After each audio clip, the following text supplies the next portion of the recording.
तैल संकट देखा देछि सारा विश्व रे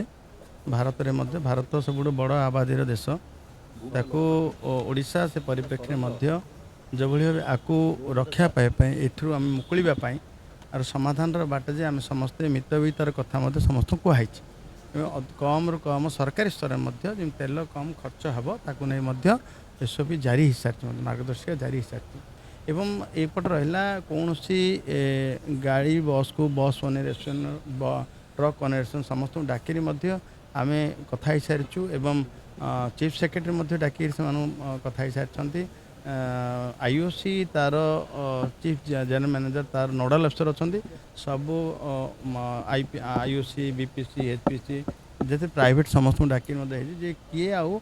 जमीक स्कारसीट देखा देवनी एवं गोटे व्हाट्सएप ग्रुप भी कराई से जदि कौन सी जगार क्या तेल मिलला ना ताकू निश्चित जनइबे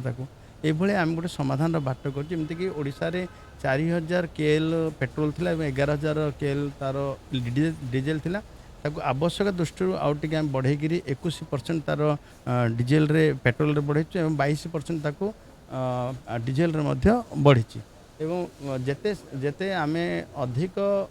जमी तेल खर्च कमापे आम मोर अनुरोध आप जरिए समस्त रहा कौन असुविधा हेब ना आम तेल मिलूँ एवं अन्य देश तुलना देखा आम देश स्थितावस्था को टिके जेन कारण गोटे रखा माननीय प्रधानमंत्री नरेंद्र मोदी नेतृत्व कारण एवं माननीय मुख्यमंत्री मोहन चरण माझी नेतृत्व कारण जमी लोक किसी असुविधा हेनी तार व्यवस्था कर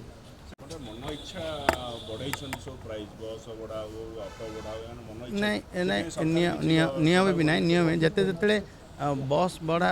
तेल दर वृद्धि हुए आगुरी गोटे नियम अच्छी जे आम 2% टिकट आम बढ़ू एवं ताकू नहीं आम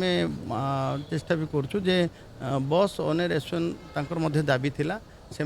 जमी तेल बढ़ी तो रेट भी बस रेट बढ़िया दरकार किंतु को जगार अधिक अधिक बस भड़ा नौथार बेले बेले अभियोग होची ताकू नहीं संगे संगे जांच होची आम समस्त भी अनुरोध करूँ जे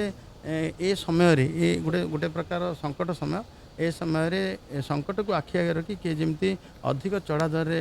रेट न नियंतु एवं सरकार सहयोग करते नियम अनुजाई जी आम 2% बढ़े ताकू नहीं करते।